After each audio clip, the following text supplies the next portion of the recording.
Sibukele sikubingele sikwamukele indaba zehora lokuqala emini izindaba nezitholelwe unkosazana wakodambuza Maguba nazo ezinohlonze imini nje. Did I receive any improper benefits? I did not receive any improper benefits from the contractor as indicated. Ungqongqoshe wezobulungiswa uThembi Simelane uvele ngaphambi kwekomiti laseParliament elibhekele umnyango wakhe ezophendula imibuzo mayelana nezinsolo zeVBS.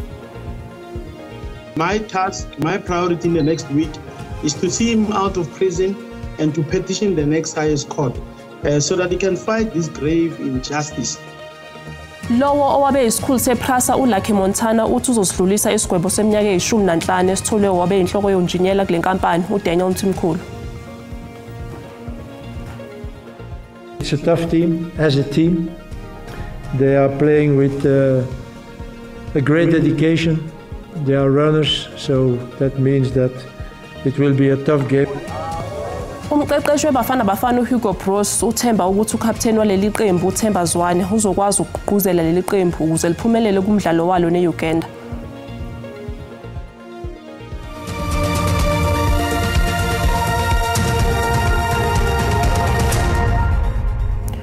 Lowo seyilungu leMK Party eParliament uLucky Montana uthi ugwetshwa iminyaka e15 ebhadle ejele kwalowo wabe inhloko yonjiniyela bePrasa uDaniel Mthimkhulu kubukela phansi ubulungiswa. uMontana wabe isikhulu esiphezulu ngesikhathi eqashwa uMthimkhulu uthi uzokwenza konke okusemandleni ukuphikisa lesigwebo.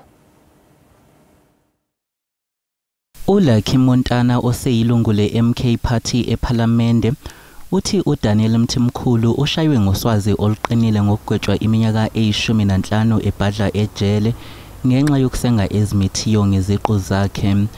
uMontana uthi lokhu kukhetha iphela emasini kwazise baningi abenza isenzo esifanayo. I think I see a travesty of justice. I think that we've read many stories about many people in South Africa who falsified their qualifications. We heard about the white pilot who flew our planes for 20 years. They never went to jail. uMthimkhulu owabebhekele ukuthengwa kwezitimela ePrasa usolwa ngokuvumela ukuthi kusetshenziswe imali engaphezulu kwamabhiliyoni amabili amarandi ukuthenga izitimela okusolwa ukuthi zazingakulungele ukusebenza kuleli. uMontana ufunge wagomela ukuthi uzoqhubeka nokweseka uMthimkhulu ebuhleni nasebubini.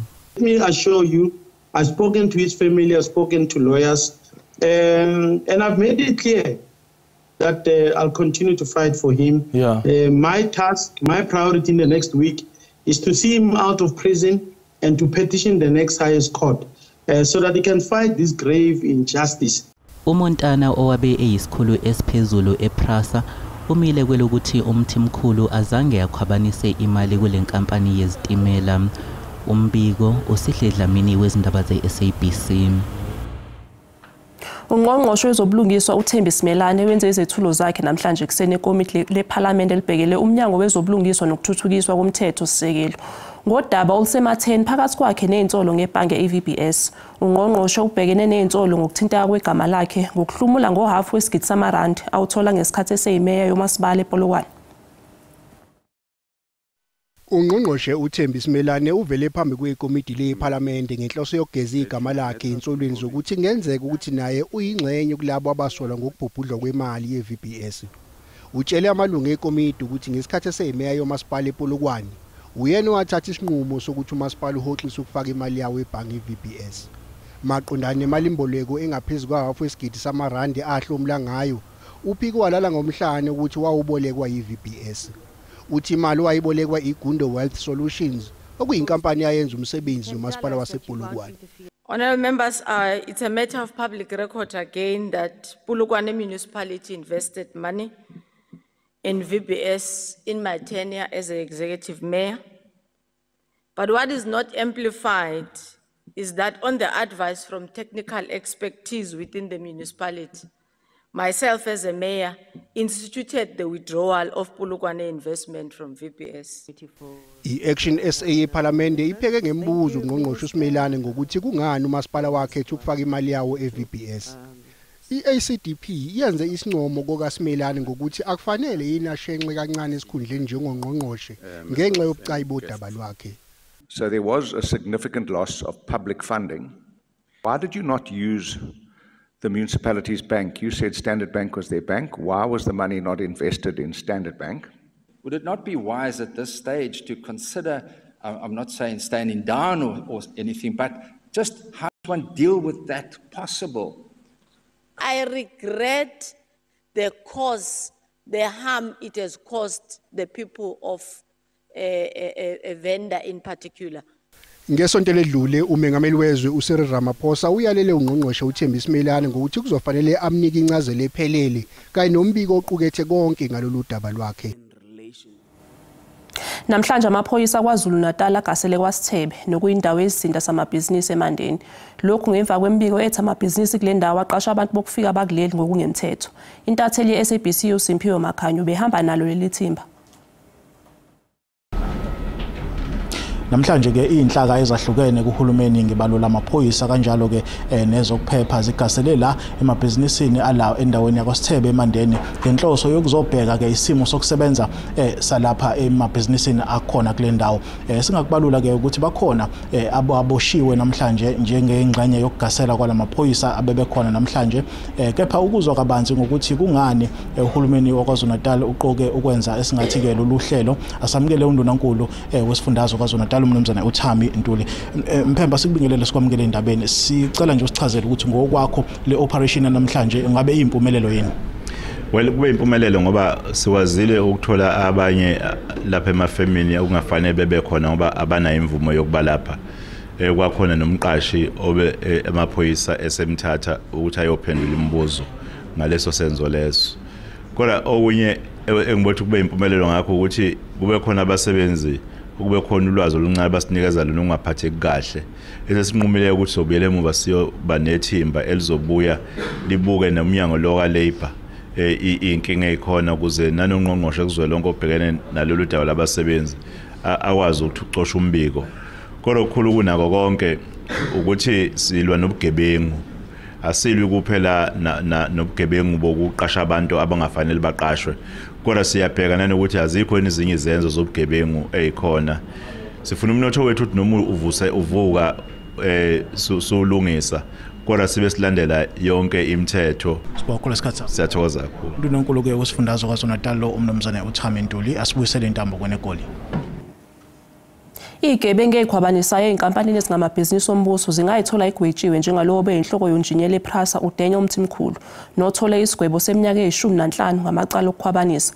Lesi sexwayiso esenziwe ungqongqoshe wamaphoyisa uSenzo Mchunu.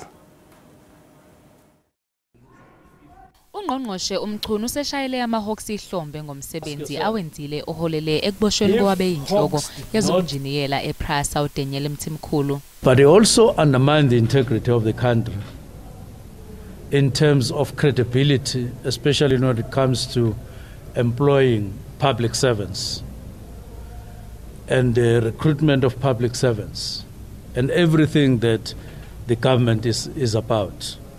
Umchunu uthembise nokulisana nalabo abaqolosa amabhizinisi befuna imali kubo ukuze bezokwazi ukusebenza endaweni ezithize. Don't worry about that. The money that we don't have, we have for fighting extortionists, and we have enough money to fight all of them and bring them to justice. Inhloko yamaHawks uGodfrey Libya ithi amakhulu ezigidi zamaranda sebuyiseliwe esikhwameni sikahulumeni ngenxa yomsebenzi waleli thimba. We have already confiscated 400 million rands that has been deposited into the Kara account. So you can see that there is work that has been done, and the AFU is also hard at work. The Asset Forfeiture Unit of the NPA is working closely with the Asset Forfeiture Investigation of the DPCR. So kusenjalo obambe njengokhomishana wamaphoyisa uLieutenant General Tibilo Musikili uthi kunamaphoyisa angaphezulu kwezinkulungwane ezimbili atholwe ephula umthetho. Usathuka izanyo umphakathi waseMthatha West e-Eastern Cape kulandela ukudlula emhlabeni ngosolwa ngokuba ungqondongqondo wabaqola abantu imali kanye namabhizinisi uSakhumzi Mareke. uMareke kanye nabanye abasolwa ababili basala enkundleni ngesikhathi bezwana amandla namaphoyisa ngoLwesithathu.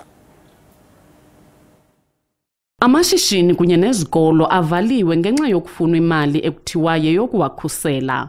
Ixhoba lakutshanje isikolo sabantwana abangaboniyo nabangevayo iEfata. Kuthiwa oonqevu bafike kwinqununu bayinyanzelisa ukuba ihlawule imali ngama50,000 okukhusela isikolo.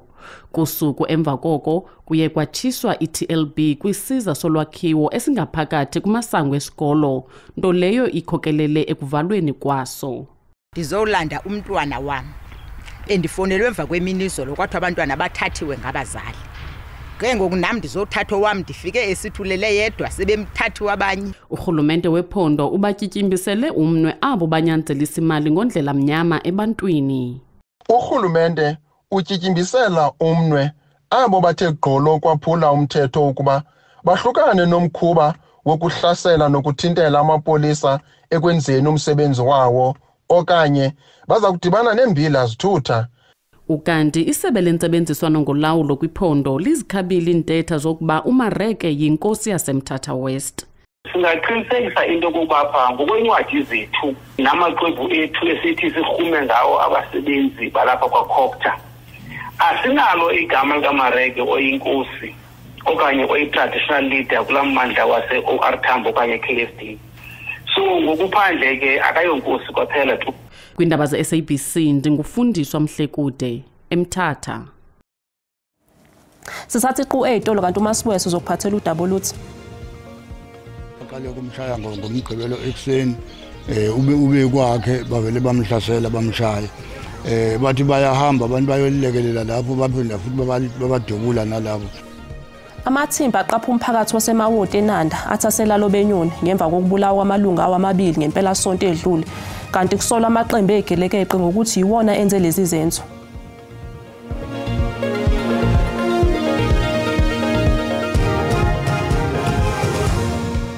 Sikubingele sikwamukele uma ngabe usanda ngena odabeni oluphambili besibika ukuthi Ungqongqoshe wezobulungiswa uThembi Simelane uvele ngaphambi kwekomiti lasePhalamende elibhekele umnyango wakhe ezophendula imibuzo mayelana nezinsolo ze-VBS. Bukela sikhumbuza ukuthi lezi ndaba zikhona ku-YouTube na ku-SABC Plus, ngena kuzo uyigcine ngamagama athi SABC izindaba nakanjani uzoyithola. Iyaqhubeka inkantolo ephakeme eWestern Cape nokudingida udaba lokungena kukhomishana yezabahluleli komholi we-MK Party ePhalamende uDokotela uJohn Hlophe. Umbuzo uthi ngabe umholi weqembu umkhonto wesizwe ePhalamende uDokotela uJohn Hlophe ukulungele yini ukuba ingxenye yekhomishana yezabahluleli iJSC. Lolu daba lucutshungulwa inkantolo ephakeme eWestern Cape namhlanje. iDA kanye neCASAC ibona abafaka isicelo sokuthi kubukezwe isinqumo sokuqokwa kwakhe kule khomishana. What the DA is asking and Corruption Watch, they are asking this court to tell the National Assembly that where a member was a former judge who resigned from the bench because she or he had made deeply offensive statements of racism or about black people, or a judge was removed from the bench because of gross incompetence and capacity of misconduct, the NA, the National Assembly, must have a special procedure to determine whether such judge can serve in any capacity. Could serve in the JSC. Advocate Masugu ubese buza inkantolo ukuthi ngabe lokhu kusho ukuthi sekufanele kuqale kubhekisisa ukuthi umuntu wenzeni phambilini. Are we going to start saying that we must carefully look at the role that a person played in the past in order to determine whether they've got the ethics of judging judges or selecting judges? When Hlophe loses, he loses not because his arguments are what they call unethical. uHlophe wasuswa ngoNdasa nonyaka kwesokwengamela amajaji enkantolo ephakeme Western Cape. iDA ibuza ukuthi ukuqokwa kwakhe ngabe umphakathi uyahambisana yini nakho. Silindo kuhle ngiDA indaba ze-SABC. Osombusazwe bayathinteka igelekeqene ezifuna umsebenzi ngenkani embonini yokwakha. Lezi insolo ezenziwe inhlangano yosomabhizinisi eThekwini amadela ngokubona. Sekuphela iminyaka eminingi imboni yezokwakha esifundazweni ivinjezelwe isigelekeqe ezizibiza ngosomabhizinisi befuna umsebenzi ngenkani. Kwesinye isikhathi bafuna imali balwa ngezigidi zamarandi. Ngonyaka odlula umnyango wezemisebenzi yomphakathi nenqalazinda iPublic Works and Infrastructure wakhipha umbiko ngomthelela lokho okube nawo embonini. Ilinganiselwa ku68 billion wamarandi imali okuthiwa ilahlekile nokuphazamiswa kwamaproject abalelwa ku186. Amaphoyisa athi aphenya amacala ngaphezulu kwa1200 ahlobene nezenzo zokucekela phansi umnotho. Amadela ngokubona ngenye yamaforum abasolwa ngokuthinteka kulezenzo kodwa lenhlangano iyakuphika lokhu. Umsunguli wayo umnumzana uBhamuza Mnyandu uthi izinkampani zabo isemthetheni futhi zilandela yonke imigudu efanele ukuze sithole imisebenzi. Ilento thi construction mafia si audit nakuyona thina si business forum. I-business forum siregistile ka CIPC silegiti usho ngathi uyagugulisha manje kuyavela ukuthi ubantu ama-forum amaningi savona uhulumeni akarejistwe wonke umuntu aziwe. Mnumzana Mnyandu uyavuma ukuthi bakhona basebenzisa igama labo ukuphula umthetho. Icala nje ukuthatha imali i-bribing le asisebenzi uma umuntu khona umuntu owenze njalo othi uyi-forum abambopha.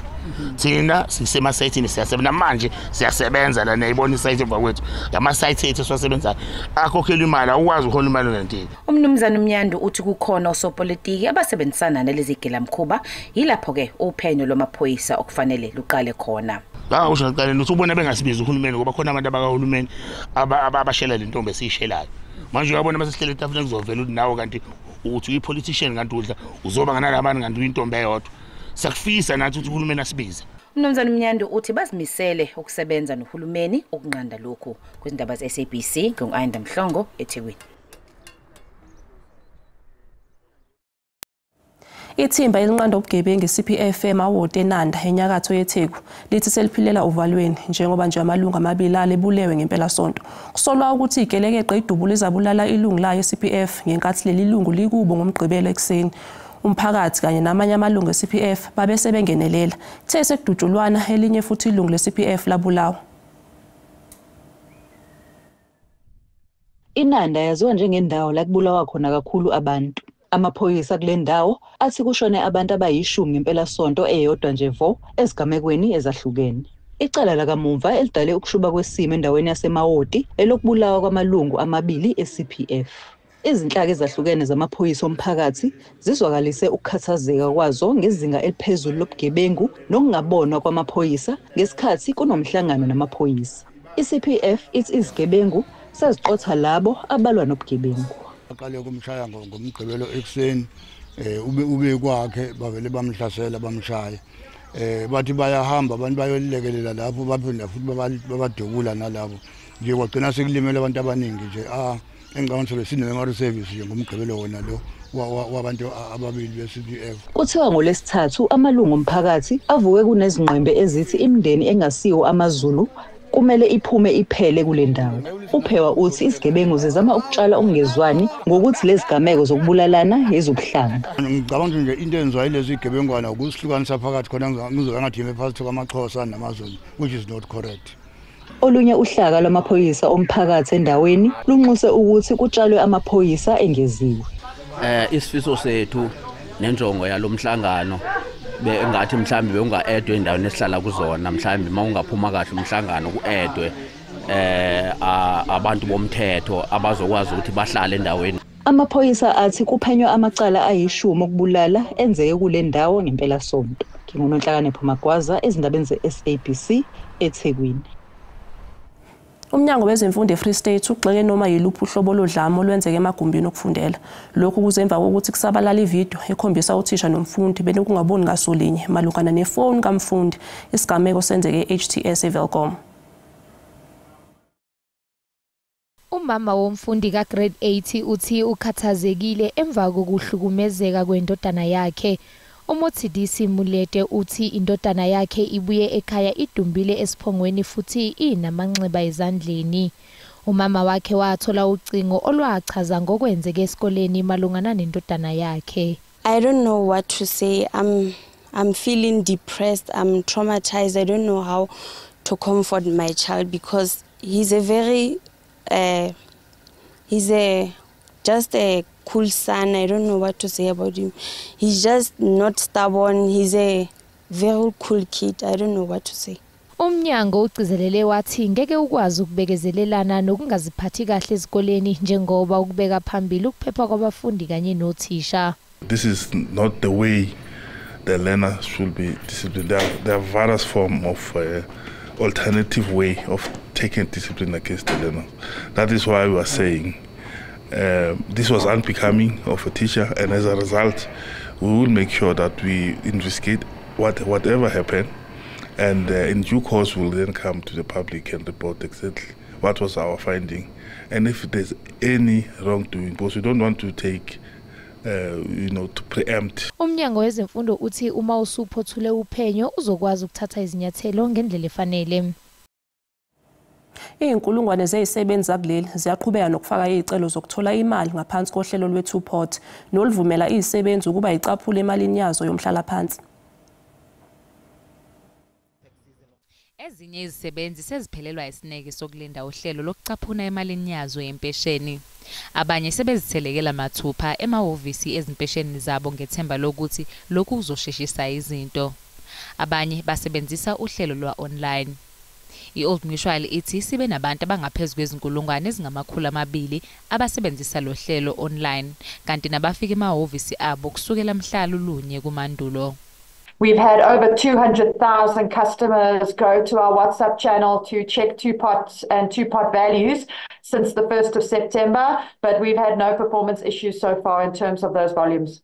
Izingqinamba ezibhekene nezisebenzi yizo eziyimbangela zokuthi eziningi zifuna ukuyikhipha le mali. Everything is fine with my side because I'm bringing all the documents they want inside here. Ikhosathu okuyinyunyana enkulu nazo zonke yezisebenzi ithi konke kuhamba kahle okwamanje kumalungu ayo amaningi. It's been going well from the reports we've been getting. It's been going well. The government pension fund said like on Monday that they had received like 1,000 applications already. The motor industry also seems to be doing well. Kuneziphakamiso eziningi zokuthi abantu abafundiswe kabusha ngokuphatha imali kanye nesineke njengoba lisaqhubeka lolu hlelo. Uchazwe njengomuntu obenothando, amancoko kanye nenqwaba yamathalente uThabiso Segwane ongasekho emhlabeni. Lokhu kushiwo yikhuluma enkonzweni yakhe yomncwabo ebanjelwe eIrene ngasePitoli. Umkhakha wezokusakaza ugujuzelwe yife elimnyama njengoba namhlanje kubekwa enye inqalabutho kwezokusakaza uThabiso Segwane. Njengamanje ngizokwethula enye ke inqalabutho inkakha emkhakheni wezokusakaza uThabiso Tema owaziwa kakhulu ke ngelika TT. Thabiso asikubingelele sikwamukele endabeni zosuku lomkhakha uvelelwe yishwa ugujuzelwe yife elimnyama. Ubhlungu kwenzekile.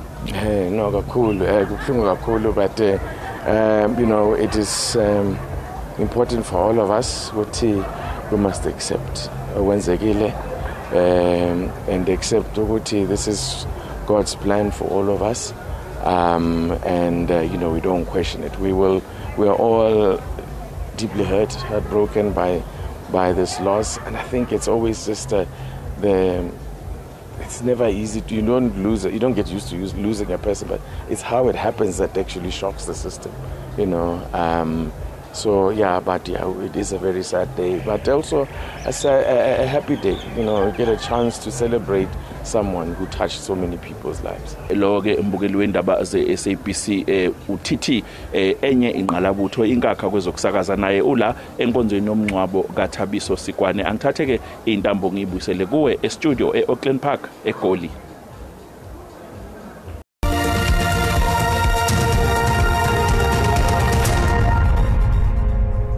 Umqeqeshi wabafana uHugo Broos uthemba ukuthi ukapteni waleli qembu uThemba Zwane uzokwazi ukugqugquzela leli qembu ukuze liphumelele kumdlalo walo neUganda. Ukapteni weqembu Ronwen Williams ngeke abingxenye imidlalo emibili yokuhlungela iAfcon ngenxa yokulimala. Williams wabamba iqhaza elibalekile ngesikhathi ibafana iqede endaweni yesithathu emqhudelwaneni iAfcon eIvory Coast. Uzakwabo uThemba Zwane uyena ozohola leli qembu kule mdlalo. It's the free role that I'm playing here in the national team. It helped me so much to to connect with the strikers, to connect with midfielders, and I'm so much comfortable, especially when I'm at the 10, and try to play in between the line, and I think that's what helped me to do it. Bruce ulindele umdlalo onzima kulokho uma iqembu lakhe selibhekene neUganda. Uganda is not the most quality team of Africa, but it's a tough team. As a team, they are playing with a great dedication.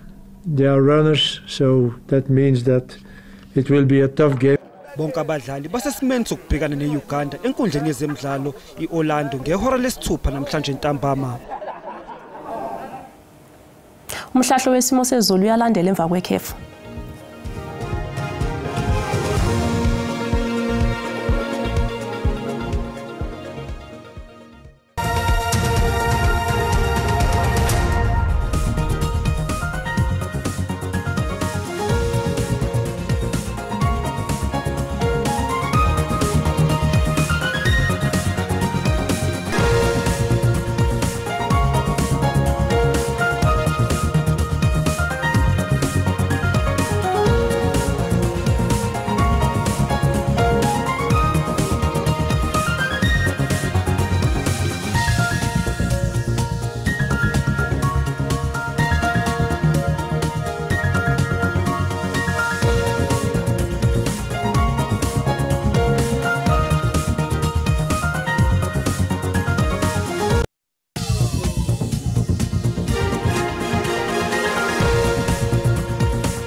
Bukeli sibeka lapha indaba zehora lokuqala imini siyabuya futhi ngehora lesikhombisa. Umusa wenkosi ube nani nonke.